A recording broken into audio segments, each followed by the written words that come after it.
সকলকে রানন্দিত জয়গুরু।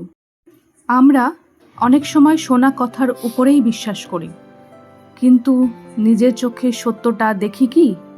শ্রী ঠাকুর অনুকূলচন্দ্রের অনুশ্রুতি গ্রন্থ থেকে একটি গভীর বাণী, যা আমাদের জীবন বদলে দিতে পারে। অনুশ্রুতি প্রথম খণ্ড, অধ্যায় লোকচরিত্র। শোনা কথার চশমা পরে যারেই কেন দেখিস না, সহজ জ্ঞানটি সেলাম ঠুকে চম্পট দেবে বুঝিস না।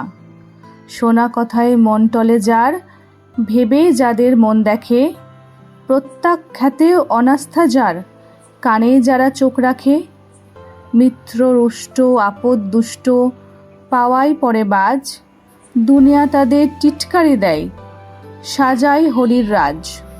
এই কথাগুলোর মানে হচ্ছে, আমরা অনেক সময় অন্যের কথা শুনে সিদ্ধান্ত নিই, নিজের বিচার শক্তি ব্যবহার করি না। এর ফলে আমরা ভুল বুঝি, কষ্ট পাই, অন্যদেরও ভুলভাবে বিচার করি।